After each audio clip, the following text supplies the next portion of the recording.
Bonjour à tous et bienvenue sur 40 000 Wargamers, la chaîne de tous les Wargamers. Aujourd'hui, vidéo de présentation de Patrouille Frontalière, un format à 500 points pour Warhammer The Old World.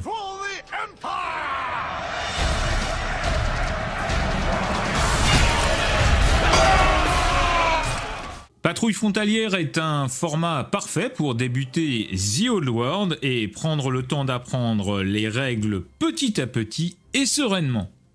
Une partie de Warhammer The Old World Patrouille Frontalière peut ainsi se jouer en 1h30. L'idée est ici d'assimiler les règles tout en s'amusant, en gardant du fun dans un timing maîtrisé.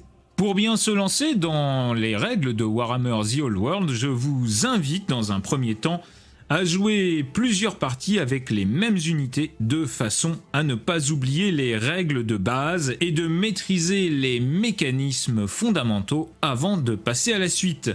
Dans Patrouille Frontalière, les règles sont les mêmes que celles utilisées dans une partie standard de The Old World, en dehors des restrictions dont on va vous parler et des scénarios que l'on va vous proposer. Mis à part cela, c'est une partie qui se déroule exactement comme une partie de Warhammer The Old World classique. Patrouille Frontalière, c'est l'idée d'avoir une partie de Warhammer en moins d'une heure. C'est tiré d'un White Dwarf de 2002, sorti exclusivement en anglais. Nous avons donc repris ces règles, nous les avons remaniées pour pouvoir jouer à The Old World et on vous les propose. Les forces en présence sont donc des armées à 500 points maximum. Vous avez le droit à seulement un seul héros qui ne peut pas être porteur de la grande bannière. Votre armée doit être composée d'au moins 2 unités avec un maximum de 4 unités hors personnage. Vous devez avoir une unité de base, vous ne pouvez prendre qu'une seule unité d'élite, soit une unité spéciale, soit une unité rare, mais pas les deux. Vous devez avoir au moins une unité d'infanterie de 10 figurines ou plus, pas d'unité de plus de 25 figurines, pas de figurines de plus de 125 points, pas d'étendard magique, un seul char ou machine de guerre, y compris les chars qu'on peut prendre en unité comme les chars gobelins. Là, c'est limité à 1. Les règles spécifiques pour certaines armées, les Bretoniens ne peuvent pas avoir de grande bannière, les rois des tombes doivent avoir un prêtre liche comme héros, qui sera aussi le général d'armée. Le coût de cette figurine peut monter à 165 points. Les rois des tombes, eux, peuvent avoir plusieurs chars, et les comtes vampires peuvent avoir un vampire thrall pour mener l'armée. La taille des terrains recommandée est 90 par 120 cm, soit une demi-table de battle classique. Vous pouvez aussi essayer de tester sur une table de 44 pouces par 30. Les scénarios, eh bien, il est recommandé d'avoir un scénario spécifique, de préférence qui s'achève avec une condition de mort subite. 2 exemples vont suivre. Le scénario 1, capture. Ce scénario est adapté du livre de règles et idéal pour la patrouille frontalière. 2 expéditions se rencontrent pour capturer un objectif unique. Ça peut être un temple, un sanctuaire, un bâtiment de ravitaillement, une entrée de mine par exemple, ou des collines importantes. N'utilisez pas plus que 90 par 120 en table et déployez-vous en marteau et enclume. Le champ de bataille, l'objectif est placé au centre du champ de bataille. Pour le déploiement, les 2 joueurs lancent un dé, le joueur qui gagne choisit son bord de table et s'il commence à déployer ses unités en premier ou en deuxième. À tour de rôle, chaque joueur déploie ses unités, une seule à la fois, à au moins 18 pouces de la zone de déploiement adverse. Toutes les machines de guerre de l'armée d'un des joueurs sont déployées en même temps. Les personnages peuvent commencer la bataille dans une unité si souhaité. A noter qu'ils sont déployés quand même à la fin. Les unités de reconnaissance ne sont pas déployées avec le reste des unités de l'armée. Au lieu de cela, elles sont placées sur la table une fois que toutes les unités des 2 armées ont été déployées comme décrit dans les règles d'éclaireur. Pour savoir qui joue en premier, les 2 joueurs lancent un dé. Le joueur qui a terminé de se déployer peut, mais c'est pas obligé, ajouter +1 à son lancer de dés. Le joueur qui obtient le score le plus élevé joue en premier. La durée de la partie est aléatoire. À partir de la fin du 4e tour, vous lancez un dé sur un 2+, Vous jouez un 5e tour. Au 5e tour, c'est sur un 3+, au 6e tour sur un 4+, et ainsi de suite. Les règles spéciales, il n'y en a pas de supplémentaires, et les conditions de victoire, l'armée avec l'unité la plus proche de l'objectif à la fin de la bataille gagne. Les unités en fuite, les monstres et les personnages ne peuvent pas capturer l'objectif. Si les deux joueurs ont une ou des unités à égale distance de l'objectif, à la fin de la bataille, un joueur gagne si la valeur en PU du nombre d'unités proches de l'objectif est supérieure au double de l'adversaire, sinon c'est un match nul. On passe maintenant au deuxième scénario, manœuvre de flanc. C'est un scénario où deux forces sont divisées pour tenter de déborder l'autre. Les généraux doivent coordonner leurs patrouilles et revendiquer le champ de bataille. N'utilisez pas plus de 90 par 120 de table de combat, utilisez les bords longs pour le déploiement en aube de guerre. Les zones de déploiement doivent être espacées de 18 pouces et il faut prévoir 12 pouces sur chacun des flancs, comme vous le voyez à l'écran.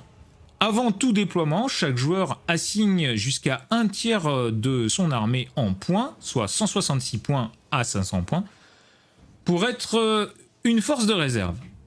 Chaque joueur doit déployer au moins 50 points d'armée en réserve et ne peut pas splitter ses unités. Le joueur doit également noter, de manière cachée, où devront être déployées ses forces de réserve, à droite ou à gauche du champ de bataille dans la zone C ou la zone D. Pour ce qui est du déploiement, les deux joueurs lancent un dé, le joueur qui a gagné choisit son bord de table et s'il commence à se déployer en premier ou en deuxième. À tour de rôle, chaque joueur déploie une unité à la fois, à au moins 18 pas de la zone de déploiement adverse. Toutes les machines de guerre de l'armée d'un joueur sont déployées en même temps. Les personnages peuvent commencer la bataille dans des unités si souhaitées. Les unités de reconnaissance ne sont pas déployées avec le reste des unités. Au lieu de cela, elles sont placées sur la table une fois que toutes les unités des deux armées ont été déployées comme décrit dans les règles d'éclaireur. Pour savoir qui joue en premier, les deux joueurs lancent un dé.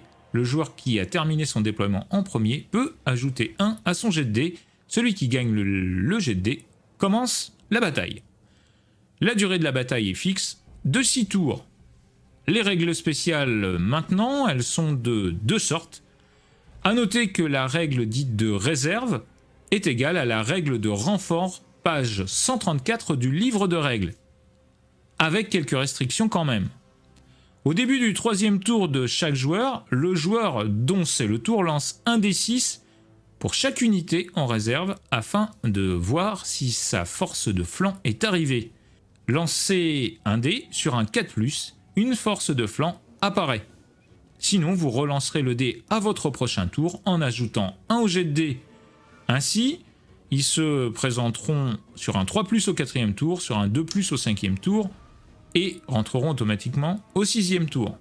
Les unités de la force de flanc sont placées dans la moitié de table adverse, soit dans la zone C, soit dans la zone D, comme expliqué dans les règles de renfort. Les unités ne peuvent pas charger au tour où elles sont arrivées sur la table, mais ne comptent pas comme commençant leur mouvement à moins de 8 pas de l'ennemi, et peuvent ainsi faire une marche forcée sans test de commandement, contrairement à la règle de renfort, où normalement vous n'avez pas le droit de faire une marche forcée. Vous n'êtes pas obligé de placer toutes les unités qui ont réussi leur test directement sur la table, vous pouvez les retenir pour les faire rentrer au prochain tour, et cela sans test. A noter qu'au 6e tour, toutes les unités qui ne sont pas rentrées sont considérées comme détruites. Les conditions de victoire sont les conditions de victoire standard utilisées pour déterminer le gagnant, à ceci près qu'il y a des petites exceptions, et notamment si vous jouez, mais vous n'êtes pas obligé, les objectifs cachés. Pour les conditions de victoire de base, c'est à la page 286 du livre de règles, et si vous jouez les objectifs cachés, alors là, au début de la bataille, chaque commandant lancera un D6, et dans le tableau des objectifs cachés que vous voyez à l'écran, vous allez donc tomber sur un objectif. Le premier c'est assassinat, vous devez tuer le commandant adverse. Le deuxième c'est invasion, au moins un tiers de la PU initiale de votre patrouille doit terminer la partie dans la zone de déploiement adverse, les figurines en fuite ne comptent pas. Si vous faites un 3, capturez les drapeaux, votre patrouille doit capturer au moins un étendard et en avoir le contrôle à la fin de la partie. Si votre adversaire n'a pas d'étendard dans son armée, ce qui peut arriver, dans ce cas-là, vous le dites et vous choisissez un des autres objectifs cachés, mais sans le révéler. Annihilation, votre patrouille doit réduire la patrouille adverse à moins de 50% ou moins de sa PU initiale. Les figurines sorties de la table ou en fuite à la fin de la partie comptent comme étant détruites. Tenir votre position, votre patrouille doit garder le contrôle du champ de bataille. Pour ce faire, à la fin de la partie, vous divisez la table en 4 quarts et vous devez contrôler plus de quarts de table que votre ennemi. Pour contrôler un quart de table, vous devez avoir une unité ou des unités avec une PU cumulée supérieure à votre ennemi.